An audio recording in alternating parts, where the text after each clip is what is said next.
Hola a todos. Vamos a seguir estudiando la filosofía medieval.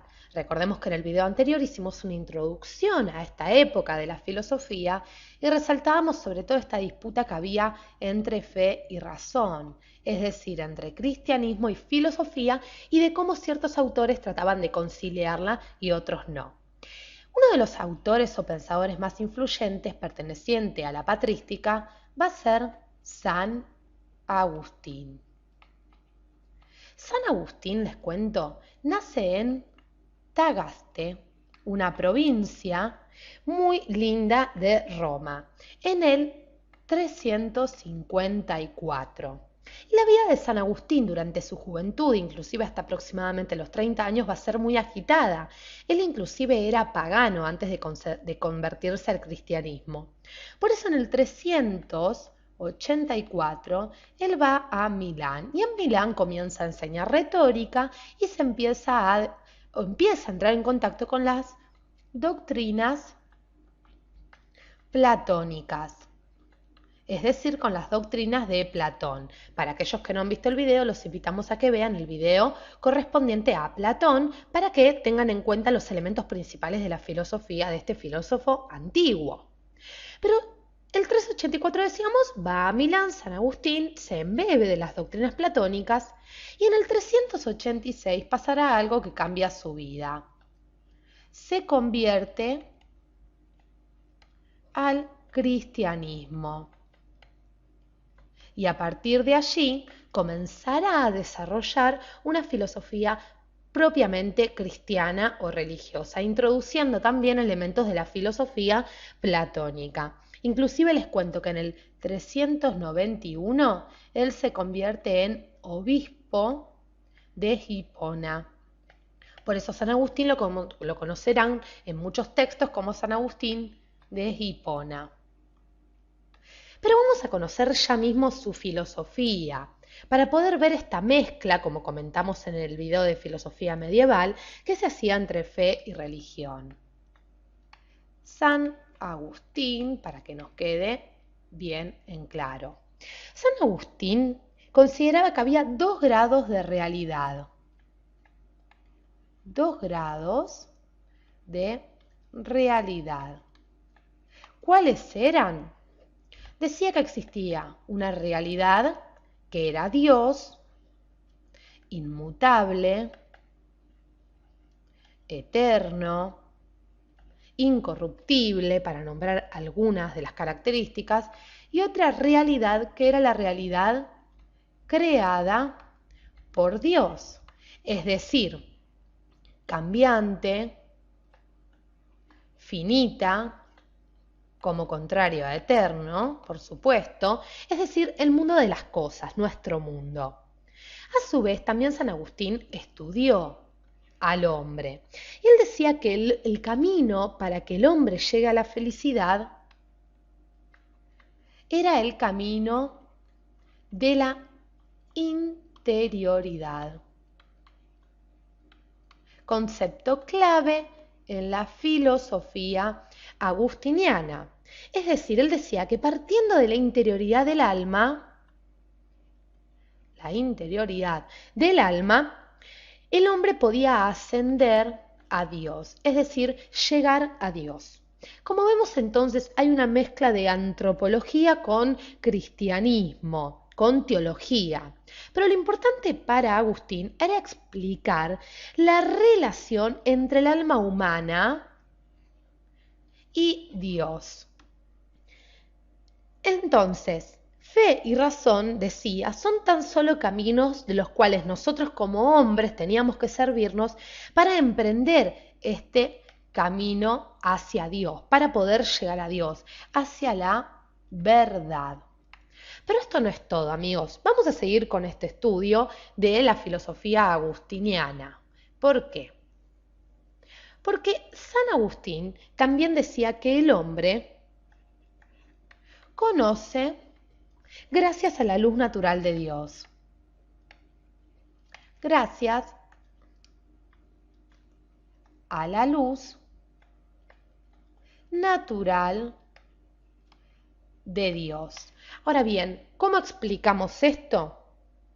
San Agustín dice que Dios irradia nuestra razón con su luz. Y por ese motivo nosotros podemos contemplar las verdades universales y eternas. Por eso entonces podemos contemplar las verdades universales y eternas. Y sigamos explicando un poquito más esto.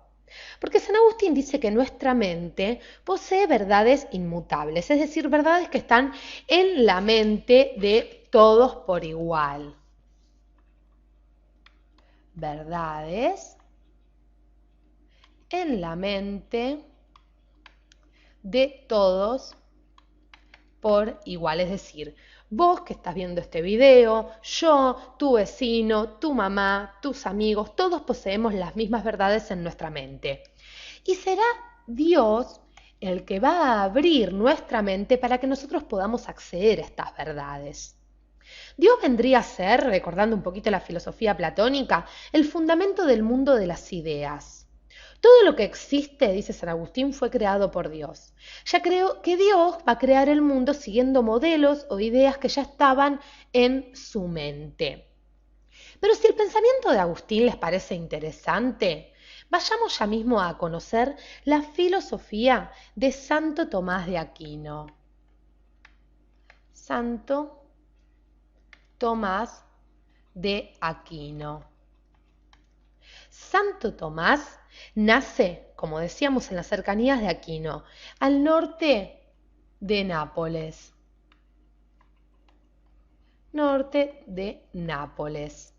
¿En qué año? En el año 1225. Y San Agustín es el representante de la escolástica, como recordemos, la segunda etapa del periodo de la filosofía medieval. Les cuento que en el año 1243 él ingresa a la orden dominicana y durante largos años ejerce como maestro de teología. Ingresa a la orden dominicana para que nosotros tengamos algunas notas geográficas de este filósofo tan importante. Su filosofía, como decíamos, también es muy interesante como la de San Agustín, porque él toma muchos elementos de la filosofía aristotélica. Esta imagen que estamos viendo de Santo Tomás, remarquemos, la pintó Zurbarán en un cuadro que es mucho más grande. Nosotros hemos tomado el fragmento que representa a Santo Tomás. Pero volvamos de nuevo a Santo Tomás porque, como decíamos, él se deja influenciar mucho por la filosofía aristotélica. Y lo que le va a preocupar sobre todo a Santo Tomás es esta disputa entre fe y razón, como le preocupaban a todos los filósofos medievales. Pero de hecho para él la fe tenía... La razón, mejor dicho, tenía más autonomía. Él consideraba que el hombre puede conocer gracias a dos vías. Vamos a marcarlas aquí.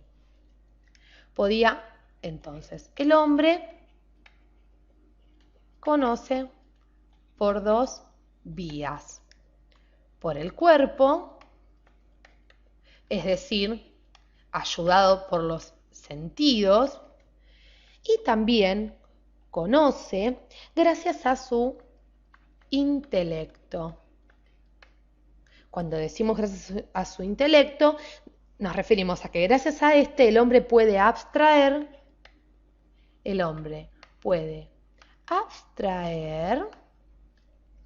de las cosas sensibles sus formas o esencias y remontarse al mundo espiritual. Entonces, gracias al intelecto, el hombre puede abstraer de las cosas sensibles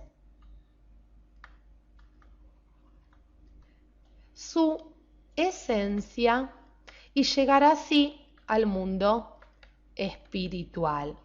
Pero hay mucho más que decir todavía de la filosofía de Santo Tomás, porque con respecto a Dios, tan importante en toda la medievalidad, él va a afirmar que la existencia del mismo es un conocimiento natural en el ser humano.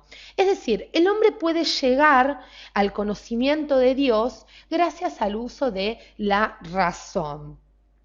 También les cuento que afirma que solo las criaturas racionales pueden poseer a Dios por medio del conocimiento y del amor. Para Santo Tomás, Dios es el único ser necesario. Único ser necesario. Es decir, existe y no podría no existir, a diferencia de los demás seres como seríamos nosotros o las demás cosas sensibles. El hombre, repasemos entonces, es un compuesto de cuerpo y alma. Dos realidades que dependen una de la otra, ya que el alma hace que el cuerpo, para Santo Tomás, sea cuerpo, es decir, que nosotros seamos hombres. Por último, les cuento que para Tomás, el fin del hombre se identifica con su bien. Fin del hombre, entonces, decíamos que se identifica con su bien. Y este fin será la felicidad. La unión eterna sería del alma con Dios.